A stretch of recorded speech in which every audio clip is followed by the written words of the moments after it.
신없는 교회 사원 없는 신 32번째 시간으로 내가 선택한다. 내가 선택한다라는 제목으로 말씀을 전하겠습니다. 나를 살게 해주는 내 음식은 나한테 존재와 생명을 주신 아버지의 뜻을 실천하는 것이고, 그와 같이 아버지가 맡기신 나의 생명을 아버지에 따라서 끝까지 지켜내는 것이다. 지난번 예수 말씀의 요약입니다. 사람은 무엇으로 사느냐?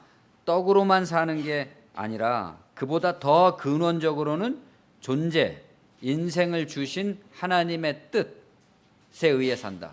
이때 하나님의 뜻이라는 것은 하나의 세상이 돌아가는 이치, 만물의 원리, 하나님의 경륜, 이런 것을 말하는 거죠. 그 만물의 원리라는 것은 내가 이렇게 존재하고 있는 한 언제나 그 자체 내에서 자율적으로 보상이 이루어지는, 원인이 있으면 그것에 대한 보상이 이루어지는 자율의 체계이기 때문에 아버지의 뜻을 따르는 사람이라면, 그 원리에 따라서 사는 사람이라면 언제나 배가 부르고 목마름이 없고 굶주림이 없다, 이거죠. 여러분은 농부들이 추수를 기다리면서 아직 넉 달의 시간이 남아있다고 말하는 것 같은 방식으로 살아서는 안 된다. 그렇기 때문에 만약에 하나님 아버지의 뜻대로 그 원리와 이치대로 살아가는 사람에게 다시는 목마름이나 배고픔이나 굶주림이나 이런 것이 없는 그런 삶이 펼쳐져 있다면 그런 삶을 뒤로 미룰 필요는 없다는 거죠. 미뤄서는 안 된다. 나는 하나님의 뜻을 그렇게 할 수 있을 만한 때가 올 때 그때 가서 실천하겠다, 이렇게 말하지 말라는 겁니다. 그것은 계속해서 자기를 죽이는 길이지만 지금 이 삶 속에서 시간과 공간을 초월해 존재하는 하늘나라의 생명을 발견하고, 우리는 다 시간과 공간 안에 있는데 시간과 공간 안에 속해 있지 않은 그 하나님의 생명을 알게 되고, 그래서 거기에다가 자기를 맞추어서 살아가는 사람은 계속해서 그 자율의 체계의 보상의 법칙에 의해서 계속해서 그 보상을 받게 된다는 거죠. 그때부터는 나는 바로 지금 이 삶 자체를 통해서 추수를 하는 삶의 결실을 여러분들에게 가르치고 있다. 오늘 본문은 거기서 이제 이어져 나가는 겁니다. 바로 지금 이 삶 자체를 통해서 매 순간 거두어 드리는 결실이라면 그것을 누가 시작해야 되느냐, 어떻게 시작해야 되느냐라는 거죠. 뒤로 미루지 않고, 그러면 누가 어떻게 시작해야 되느냐. 성전이 도와주겠는가? 제사장이 도와주겠는가? 혹은 현대적으로 얘기하면 교회가 도와주겠는가? 목사님이 도와주겠는가? 혹은 그러한 종교 체제와 제도들을 통해 누군가의 도움을 받아야지만 가능한 것인가? 그러한 체제와 제도들은 반드시 필요한 것인가? 혹은 반대로 반드시 불필요한 것으로서 누구나 바로 지금 자기 삶을 통해 거두어 드린다고 하는 가르침을 도리어 회방하고 있는 기계로 작동하고 있는 것이냐? 사실은 복음서의 핵심은 여기까지 나가는 거죠. 매번 예배를 드릴 때 우리는 방금처럼 본문을 읽고 이제 설교를 듣기 시작하는데, 그때 맨 처음에 제목을 말씀드립니다. 오늘 제목이 내가 선택한다 그랬죠. 누가 지금부터 곧바로 자기 결실이 이루어지는 삶을 누가 시작할 것인가? 벌써 대답이 나온 거 아니겠습니까? 넉 달이 아니라 지금 내 인생에서 내 영혼의 생명을 지속시켜주는 양식, 아버지의 뜻을 선택하는 삶을 시작해야 되는, 또는 맞춰야 되는 주체는 바로 나입니다. 여기에 실린 이 병자의 38년 된 병자의 에피소드는 그걸 보여주는 대표적인 사례죠. 내가 선택한다는 말은 모든 것은 마음에 달렸다, 모든 것은 마음 먹기에 달렸다라는 말과 같은 말인데 그보다 훨씬 힘이 있죠. 내가 선택한다. 이 말은 주어와 수어로만 이루어져 있습니다. 여러분 자신이 선택한다라고 했을 때 선택한다라는 동사 역시 주어의 주체성을 강조해주는 동사일 뿐인 거죠. 여기서 중요한 거는 나입니다. 내가. 그러니까 여러분이 만일에 나 이렇게 얘기했을 때 자기 자신에겐, 다른 사람은 모르겠지만 자기 자신은 나 그러면 벌써 자기의 어떤 진면목이, 생각도 아니고 마음도 아니고 내가, 규정할 수 없는 나이지만 내가 분명히 느껴지는 거죠. 그 내가 선택한다 이겁니다. 그렇기 때문에 그 다음에 선택한다 역시 주어를 강조할 뿐이지, 주어를 강조할 뿐이기 때문에 그 다음에 목적어, 그러면 무엇을 선택할 것이냐 이런 건 아예 쓸 필요도 없는 겁니다. 내가 여기 속에 다 들어있는 거죠. 내가 한다. 이것이 매우 중요합니다. 내가 선택한다는 말은 예수님이 자주 사용하셨던, 오늘 본문에도 나왔죠. 진실로 진실로 내가 말한다. 아멘 아멘 레고 휘민이라는 말인데 일종의 절대 언어죠. 누군가 그 누구에게 기대지도 않고 내가 말한다 이겁니다. 여기 이 사람을 보십시오. 이 38년 된 병자에게는 내가 선택한다라고 했을 때 그 내가 없습니다. 주체적 자기, 주체적인 자기 마음이라는 게 없죠. 좀 더 풀어 말하면 이 사람은 그 자체 모순에 빠져 있는 동물적 자아를 초월한 합리적 의식, 영혼의 자각이라는 게 없습니다. 하나의 그의 의식 세계를 풍선이라고 가정해 볼 때 그 풍선 안에 들어있는 의식, 고통으로부터 벗어나야 되겠다는 어떤 동물적 의식만 존재하고 있지, 그것을 초월해서 거기서 벗어날 수 있는 의식은 없다. 그 동물적 자아가 자체 모순에 빠져 있다는 것은 그 동물적 자아의 목적은 행복의 추구인데, 우리 인간의 모든 자아의 목적은 행복의 추구인데 이 사람의 경우는 어떻게 된 겁니까? 그 행복의 추구라는 그 인식의 체계가 도리어 이 사람에게 행복을 방해하고 있는 거죠. 가로막고 있습니다. 다람쥐가 쳇바퀴를 돌듯이, 소가 그 메인 자리를 빙빙 돌듯이 수렁에 빠진 사람이 벗어나려고 하면 애를 쓰면 애를 쓸수록 더욱더 수렁에 빠져들듯이, 이 사람은 그 모순에서 벗어날 행위 주체로서의 선택이 없습니다. 그냥 타의에 의해서 그냥 빠져들어가 있는 거죠. 그러므로 그에게 필요한 것은 동물적 자아를 초월할 수 있는, 그러니까 그걸 뛰어넘을 수 있는, 이 풍선에서 벗어날 수 있는 그런 합리적 의식, 곧 시공간의 제약.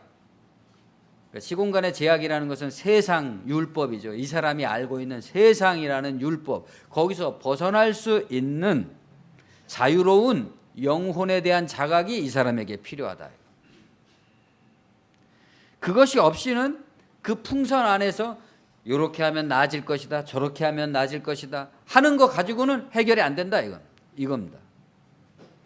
영혼이 그에게 없다는 것이 아니라 동물적 자아의 자체 모순에 의해서 그 영혼이 개발될 수 있는 가능성이 차단당하고 있는 거죠. 억눌려서 고통을 계속해서 반복 재생산함으로써, 그 패턴을 계속 반복함으로써 괴로움이라는 고정관념에 짓눌린 상태인 것입니다.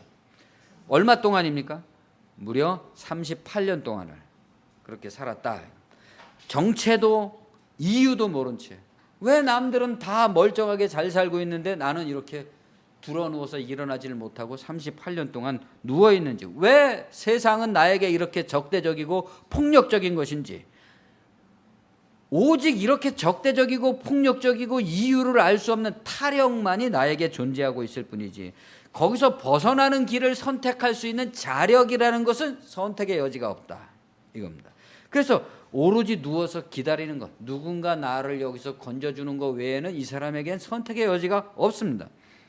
누군가 자기를 치료의 천사가 임한다고 알려진 베데스다 연못에 처음으로 넣어주기를, 이것 역시 자기의 선택이기 때문에 이 사람은 그 자신의 선택에 의해서 이렇게 오지 않을 넉 달 후를 기다리면서 대기하고 있는 거죠. 다만 이 사람은 이런 것도 나의 선택이다 라는 생각은 꿈에도 생각지 못하고 있는 것입니다. 왜냐하면 이 사람에겐 내가 선택한다, 하나님이 나에게 나의 삶을 선택할 권능을 주셨다는 자각이 일어나지 않았기 때문에 그에게 인생이라는 것은 계속적으로 타의에 의해서, 어떤 우연과 요행에 의해서 또는 불운에 의해서 끊임없는 체념이 누적되어가는 과정이죠. 자기의 주체성이 없으니까, 자기의 컨트롤할 수 있는 통제력이 상실되어 있으니까 세상 살이 속에서 무기력하게 체념이 누적되는 과정이다 이겁니다. 이것이 그의 고정관념이고 그의 의식세계이고 실질적인 신앙입니다. 이런 신앙이 많죠. 신앙이라는 증거는 바로 이것입니다. 그는 자기가 아니라 타의에 의해서 어쩔 수 없는 지경에 떨어져 있고 지금도 타의가 아니면 벗어날 수 없는 상황에 놓여 있습니다. 그렇죠? 이건 자기가 원한 게 아닙니다. 그런데도 불구하고 이 사람은 이 모든 생의 현실을 온전히 자기가 받는 형벌, 자기가 진 멍에, 자기가 진 무겁고 무거운 인생의 짐으로 여기고 있는 것입니다. 세상도 이 사람한테 그렇게 말하고 있고요. 무엇이요? 이 사람의 육체가 말입니다. 이 사람의 육체가 그렇게 말하고 있다. 그러나 여기서 그의 육체는 다만 병든 몸뿐만이 아니죠. 정신까지도 포함하는 개념입니다. 성경에서 단순히 몸을 가리킬 때는 소마라는 표현을 쓰고, 몸으로부터 나오는 육체적인 것, 정신까지를 포함해서 나오는 모든 것을 사륵스라고 표현합니다. 같은 육체라도 다른 것, 소마와 사륵스는 다르죠. 이 둘을 구별할 필요가 있습니다. 종교적인 신앙에 있어서 우리가 육체를 부인한다 그런 말을 많이 쓰는데, 몸을 부인한다 이렇게 되면 고행이나 금욕 같은 생활을 의미하는 것으로 받아들이게 되죠. 신앙생활을. 그렇게 되면 무엇은 안 먹고 무엇은 안 보고 어디는 안 가고 이런 식의 신앙생활을 자기의 올바른 신앙생활인 것처럼 생각하게 되는데, 그렇게 하면 그때는 몸을 부정한 것으로 생각하는 것이다. 몸을 더럽게 여기는 것입니다. 이 더러운 몸이기 때문에 정결하게 해야 된다라는 것을 신앙생활로 삼는 거죠. 그러면 육체를 깨끗하게 하려는 온갖 종교 생활로서의 계행과 금기와 선행 같은 것들이 권장되겠죠. 그런데 그런 것을 가지고는 이 사륵스가 해결이 안 된다 이겁니다. 육체가 깨끗해지는 것이 아니기 때문에 그 사람은 계속해서 어때요?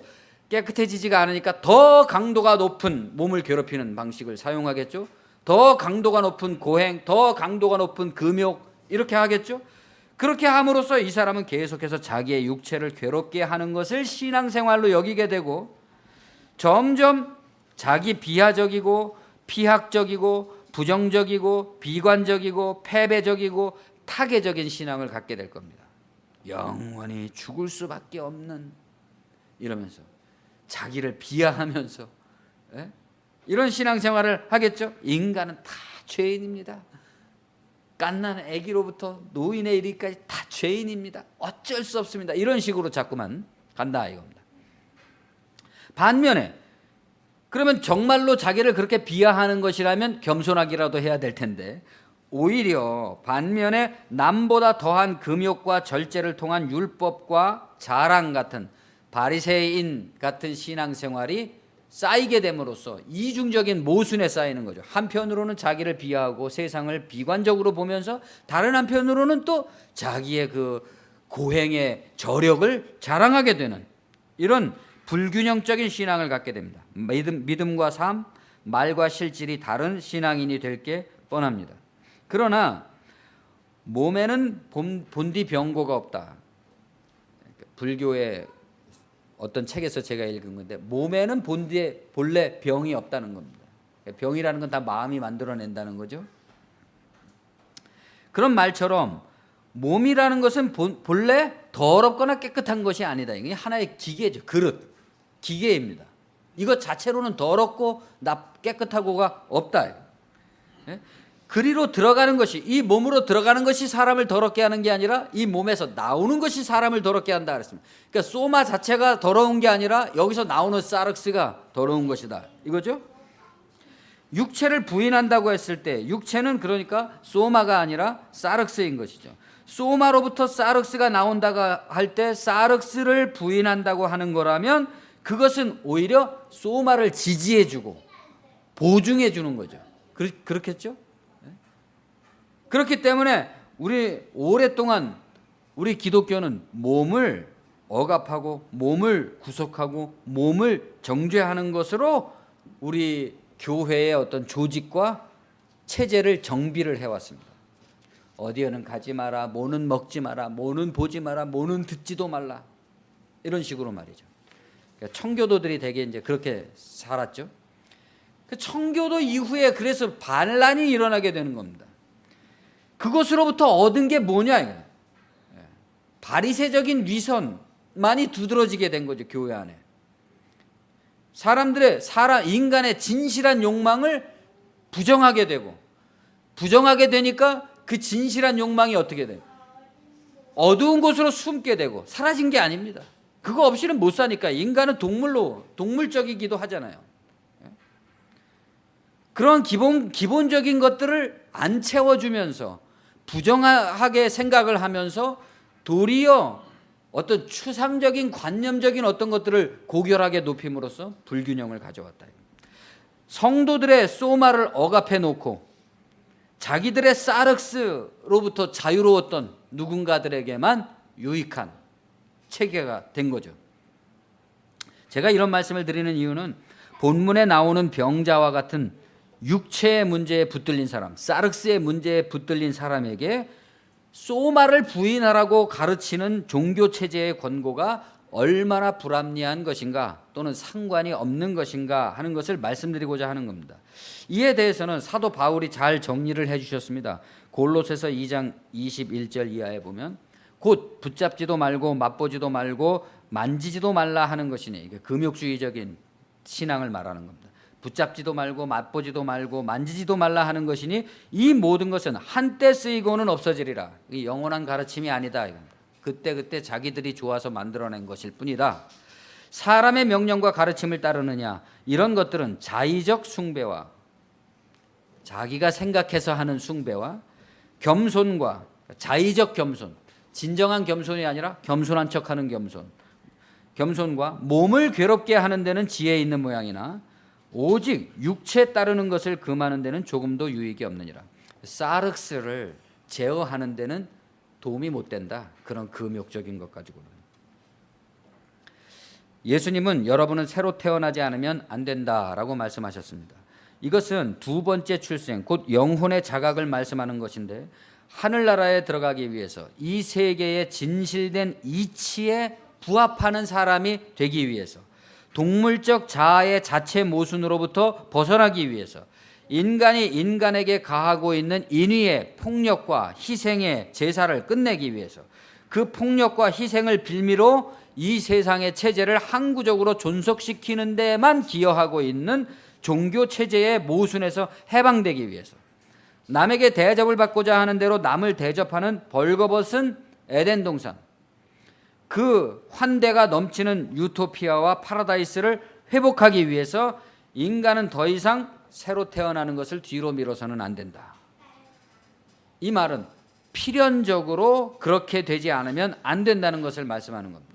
누구나 거듭나지 않으면 그 사람은 정말 자체 모순에 빠져서 언젠가는 그 모순이 폭발점에 도달하게 될 수밖에 없는 거죠. 이것은 추상적이고 관념적인 이론이 아니라 실제적인 과학입니다. 동물적 자아의 고립과 고정관념의 한계를 초월했을 때만 동물적 자아가 가져다 준 모순으로부터 해방될 가능성이 생깁니다. 동물적 자아가 아닌 그것이 부인된 초월적인 영혼으로서의 나라는 합리적 의식을 획득할 때, 내가 나는 나지, 이렇게 할 때 그 나라는 것은 내 속에서 일어나고 있는 무수한 생각들, 느낌들, 그런 것과 관계없이 존재하고 있는 나잖아요. 그것을 확실히 잡아야 된다. 그 나는 동물적 자아가 빚어내고 있는 온갖 마음의 시달림, 사륵스로부터 자유로운 존재인 것입니다.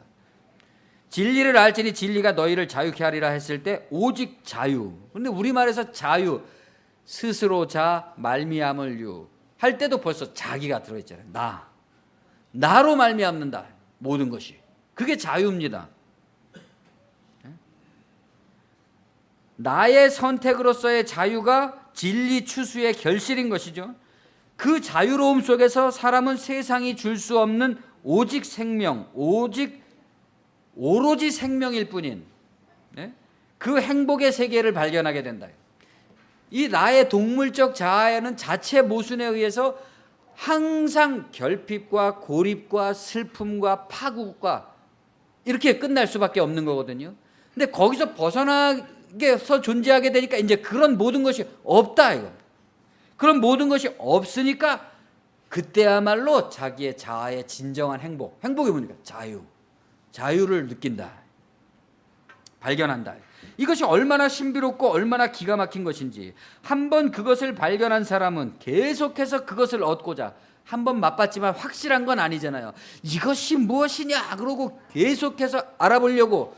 그래서 예수님의 표현에 따르면 천국은 그 맛본 자는 침노하는 자가 돼서 빼앗는다. 그래서 쳐들어가서 또 구하고 찾고 두드려서 마침내 하나님으로부터, 그래 너한테 아들에게 생선을 달라 하는데 뱀을 줄 자가 어디 있느냐, 네가 그렇게 원하는 그것을 내가 주겠다 그러고 자기에게 오는 날이 온다. 그렇게 구하는 자에게. 왜냐하면 그 사람이 그동안 찾으려고 애를 썼던 행복, 자기 존재 속에서 존재 자체로 만족스러워서 더 이상 부러울 것이 없는 생명력의 풍요로움이 그 속에 들어있기 때문입니다. 우리는 내가 마음에 안 들잖아요.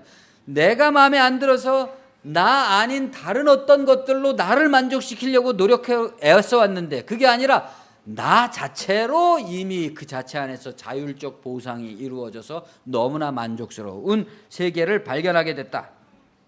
하나님의 뜻에 부합한 영혼이라는 본질적 자기 의식의 합리성, 이거야말로 합리적인 거죠. 매우.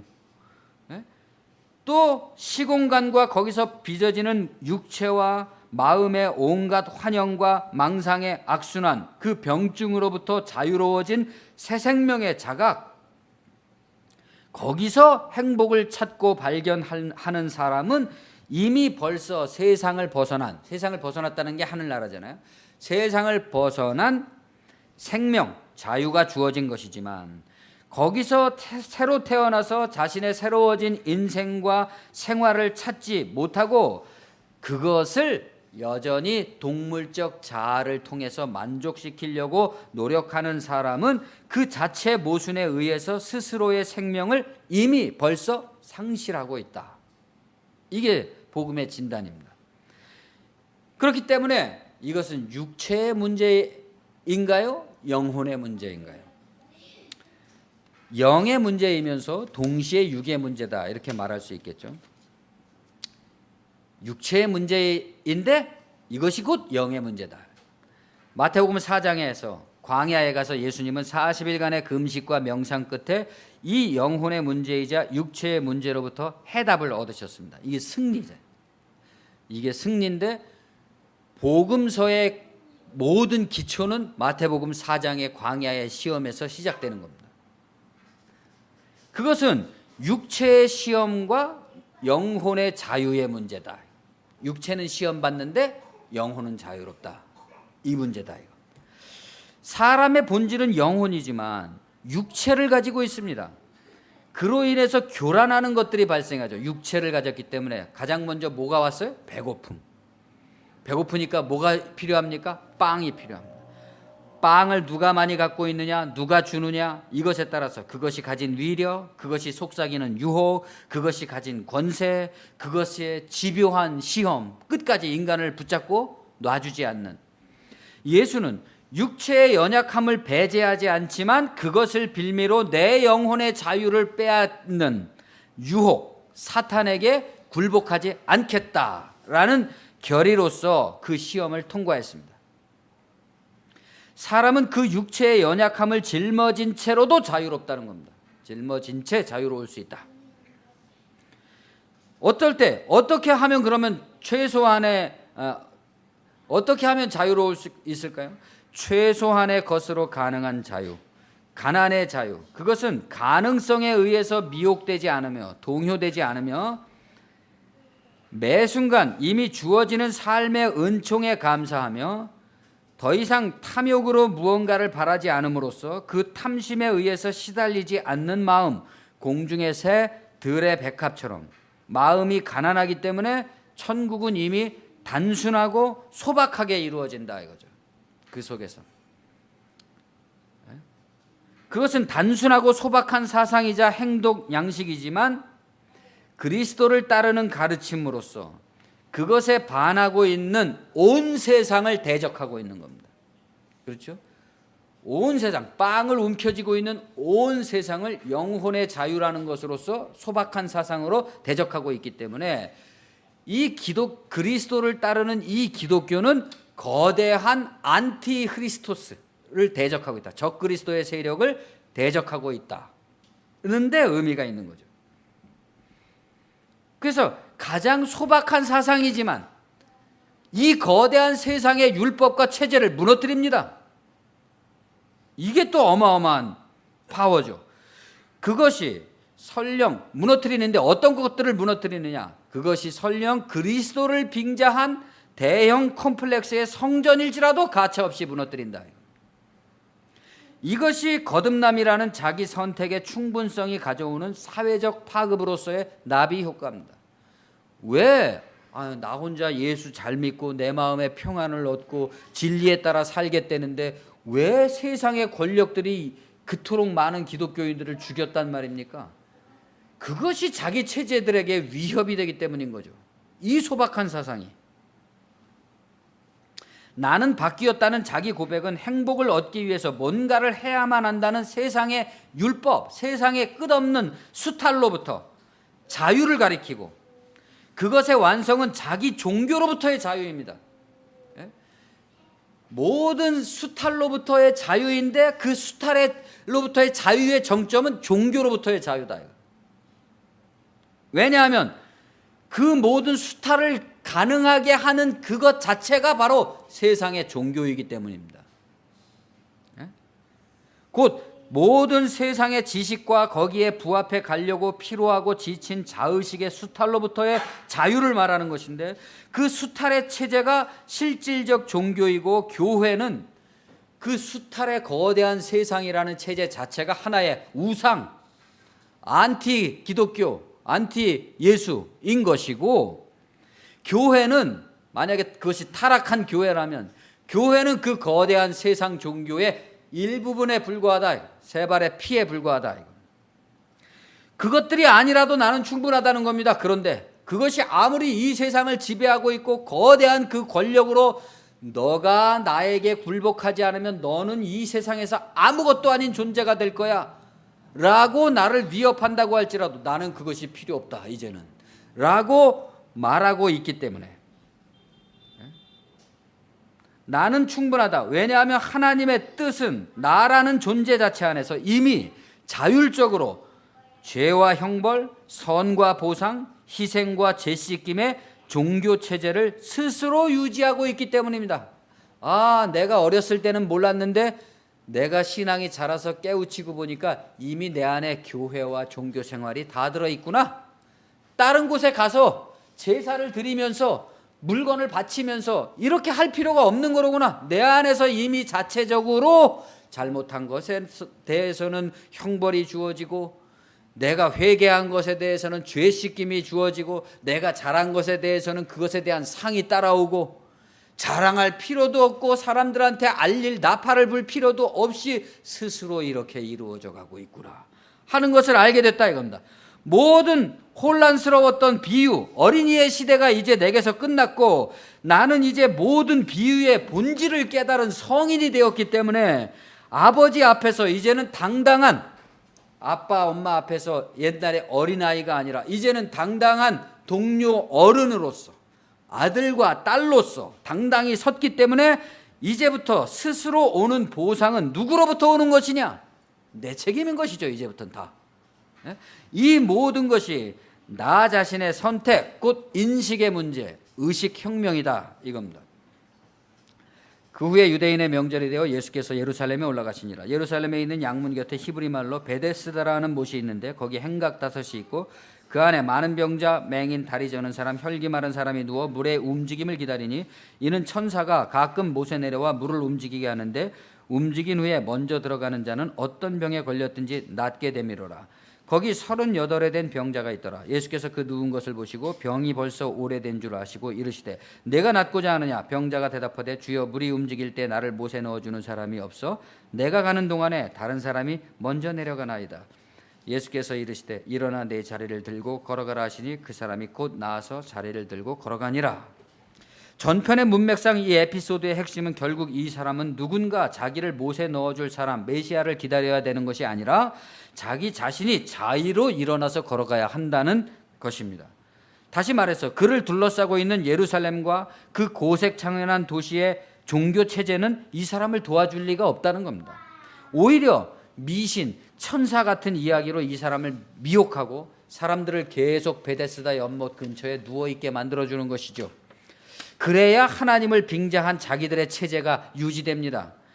자리에 누운 사람이 많아야 성전에는 돈이 쌓이는 것이죠. 어린아이들이 많아야 교회는 부흥하는 것이죠. 그러나 나에게는 나 자신으로 이미 충분하기 때문에 성전도 교회도 제사도 필요가 없어졌다고 말하는 예수와 같은 자들이 늘어난다면 이 거짓의 체제는 더 이상 유지될 수가 없습니다.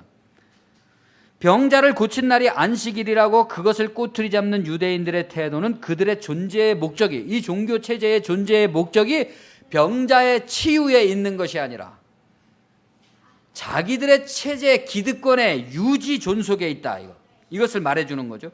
그럼으로써 그들은 안식일에 안식을 독점하고 내주지 않는 하나님에 대한 오해를 확산시키는 자들입니다.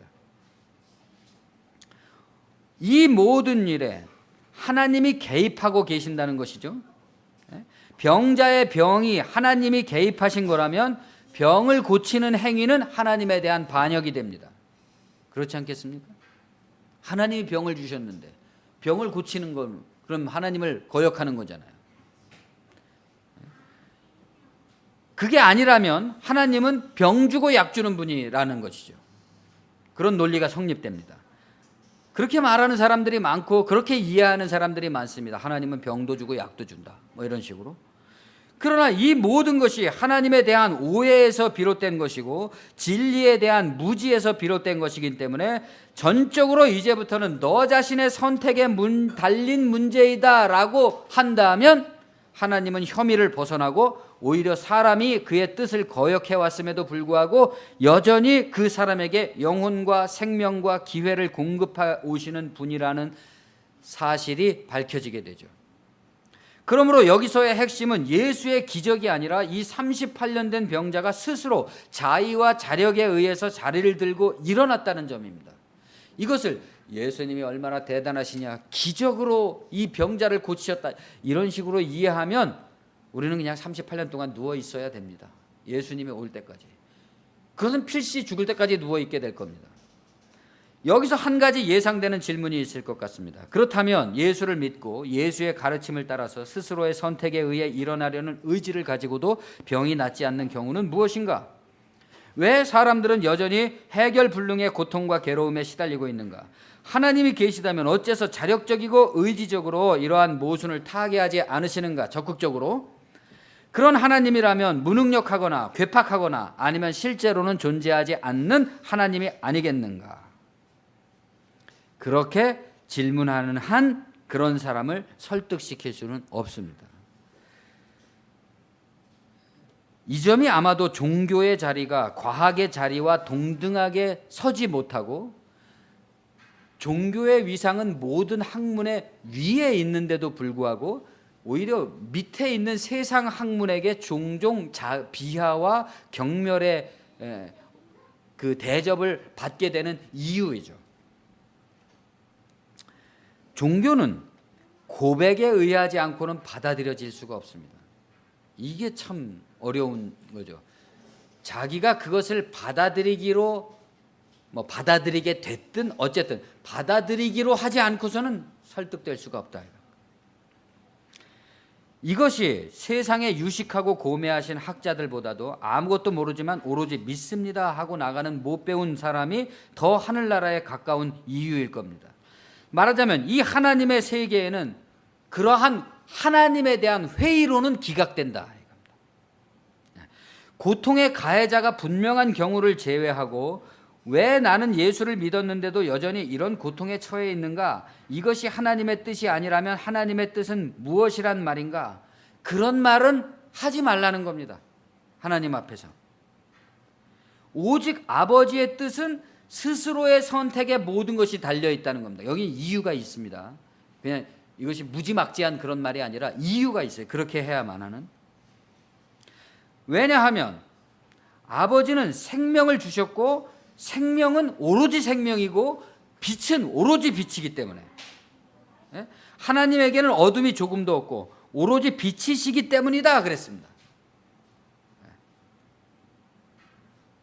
그러니까 하나님에게는 어둠이 조금도 없고 오직 생명이고 오직 빛이라는 이 우리의 그것을 회방하는 우리의 자체 모순의 그 자아로부터 벗어나는 체험이 있어야 된다. 그것을 인정하게 되려면. 그런데 세상의 학문이나 이론이나 어떤 학식의 견해에 따르면 자기의 어떤 동물적 모순의 체계 속에서 그것을 이해하려고 한다 이겁니다. 그러니까 이해할 수도 없고 설득될 수도 없고 받아들여질 수가 없는 거죠. 이 차이가 있는 겁니다. 아버지는 생명을 주셨고 오직 생명이다 이겁니다. 그는 그렇기 때문에 우리는 나의 동물적 자아를 부인하고 그것을 벗어난 그 하나님의 세계가 온전한 영원한 생명이라는 것을 믿고 나가야 된다 이겁니다. 끝까지. 물론 히브리서에는 내 아들아 주의 징계하심을 경히 여기지 말며 그에게 꾸지람 받을 때 낙심하지 말라. 주께서 그 사랑하시는 자를 징계하시고 그가 받아들이는 아들마다 채찍질 하심이니라. 이런 말씀이 나옵니다. 그러나 이 말씀은 당시 교인들이 직면해 있는 부당한 박해에 대한 권면이지 예수 말씀의 본질과 상호 충돌되는 말씀은 아닌 겁니다. 하나님의 뜻이 여전히 생명에 있기 때문에 마치 내가 징계를 당하는 것 같은 고통에 처해 있다고 할지라도 어떻게 하라 그랬습니까? 그런 상황에 처해 있을지라도 너희가 죄와 싸우되 아직 피 흘리기까지는 대항하지 아니하였다 라고 함으로써 오히려 하나님의 뜻을 의지해서 그 부당한 박해에 굴복하지 않을 것을 강조하고 있죠. 하나님의 뜻이 오로지 생명이고 빛이라면 바로 그 이유로 우리는 그 생명과 빛을 누리지 못하는 자기 상황과 싸울 수 있습니다. 그것이 적대적인 원수라면 그 원수와 싸워야 되는 것이고 자기 내면의 문제라면 자기 내면의 문제와 싸워야 되는 것이고 그것이 어떠한 것이라고 할지라도 그것이 하나님이 나에게 주신 것이라는 어떤 피동적이고 수동적이고 비관적인 생각을 가질 것이 아니라 하나님에게는 어둠이 조금도 없기 때문에 하나님은 그런 것을 나에게 주실 리가 없고 하나님이 주는 것은 오로지 생명이라는 식으로 나아가야 된다. 끝까지 싸우면서 나가야 된다. 그래야지만 여기서 제일 중요한 것은 그래야지만 새로운 보상의 체계가 돌아온다 이거죠. 예? 새로운 체계 속으로 우리가 들어가게 된다 이거죠. 그것이 하늘나라죠.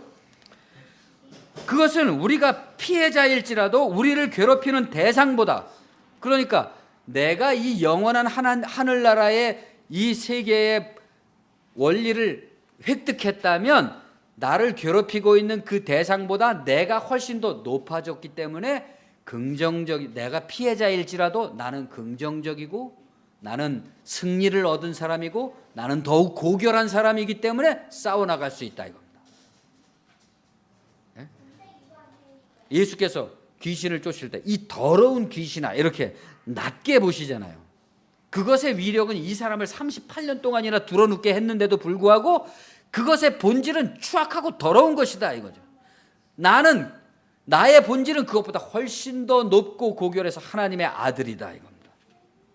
때문에 우리 모두가 이 세상이라는 것은 예수가 광야에서 시험을 받으신 것과 같이 하나의 시험인 것이고 그것을 통과하기 위해 인내와 분투가 요구되지만 그 방식이라는 것은 여전히 가벼운 짐, 쉬운 멍에라는 것입니다. 가벼운 짐. 내가 지금 이렇게 고통을 당하고 있어도 그 하나님의 세계의 믿음, 그것은 매우 가벼운 짐이고 쉬운 멍에다 이겁니다. 본문에서 예수는 내가 낫고자 하느냐 하고 묻습니다. 그러나 병자는 나를 물에 넣어줄 사람이 없습니다 하고 동문서답을 하고 있죠. 그러나 사실 따지고 보면 얼마나 눈물 나는 대답입니까? 이 사람이. 예수는 그에게 내가 낫고자 한다면 스스로 일어나라 이렇게 말씀을 합니다. 하나님의 뜻이 오로지 생명일 뿐이라면 우리는 정신을 차려서 그 생명을 붙들 수 있다. 붙들 수 있습니다. 예수가 내가 스스로 일어나서 자리를 들고 걸어가라 했을 때 이 사람이 아이 나는 38년 동안이나 이렇게 누워 있었는데 어떻게 일어납니까? 그러면 못 일어나는 거죠. 그러나 그렇게 일어나라 했을 때 이 사람이 그래 내가 일어나야지 하고 딱 자력으로 일어나게 된 거죠. 그 변화, 그런 변화가 우리 속에서 하루, 이틀, 사흘, 열흘, 일주일, 한 달, 1년, 수년 동안을 그렇게 붙들고 자기를 부인하며 자기의 취약함, 자기의 연약함 이것을 부인하면서 나아간다면 과연 어떤 변화가 우리에게 일어날까요? 예수는 계속해서 하나님의 영원하신 빛이심과 오로지 생명이심을 옹호함으로써 자신의 복음을 변증하십니다. 율법이 정한 안식일일지라도 내 아버지께서는 그 생명과 안식의 일을 잠시도 멈추지 않기 때문에 나도 그렇게 한다. 그러니까 유대인들은 막 열이 났습니다. 내가 이제는 안식일만 범할 뿐 아니라 하나님을 자기 아버지라 그래가지고 하나님과 자기를 동등으로 여기는구나. 예. 아버지가 예를 들어 귀족이면 자식도 귀족인 거잖아요. 아버지가 하나님이니까 자기도 하나님인 거죠. 신인 거죠. 이렇게 해서 신성모독이라고 이제 꼬투리를 잡기 시작합니다. 예수는 이에 대해서 적극 대응합니다.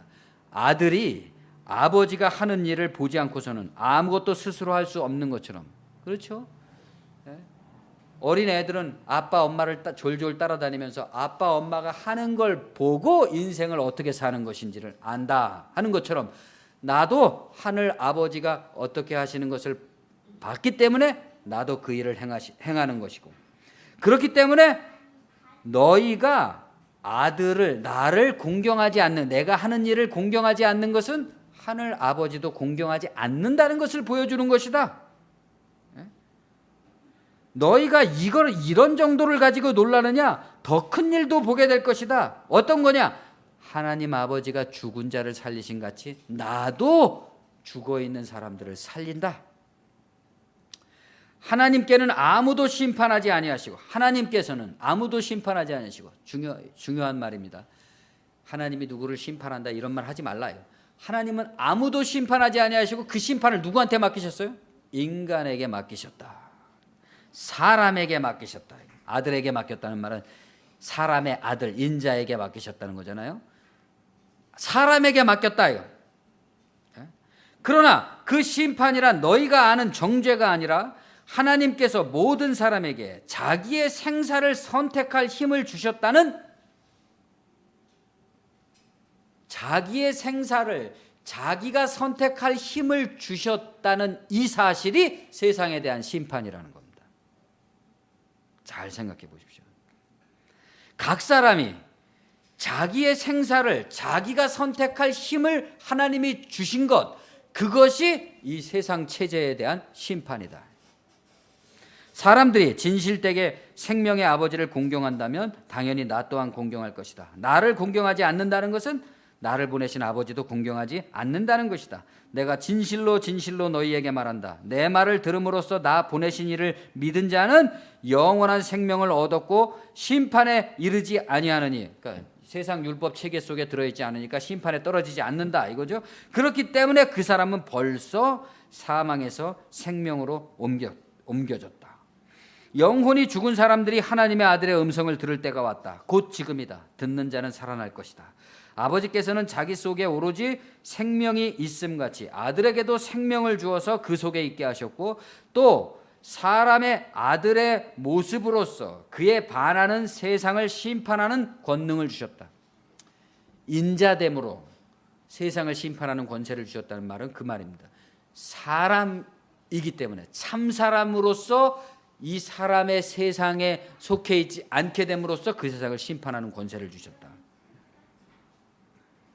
내 말을 놀랍게 여기지 말라. 언젠간 무덤 속에 있는 자들도 그 생명의 음성을 들을 때가 온다. 잘 들어라. 오직 선한 일을 행한 자는 생명의 부활로, 악한 일을 행한 자는 심판의 부활로 나온다. 무슨 말입니까? 오로지 자신의 선택에 달려 있다는 것입니다. 선한 일을 행한 것은 그 결과는 선한 것이고, 악한 일을 행한 것은 그 결과는 악한 것이다. 예수는 너희가 생명을 얻는 줄 생각하고 연구하는 성경이 결국은 자기를 증언하는 것이라고 선언합니다. 이 자기가 누구일까요? 신의 아들이 된 사람, 신의 분신, 신의 화신으로서의 사람을 말하는 것이죠.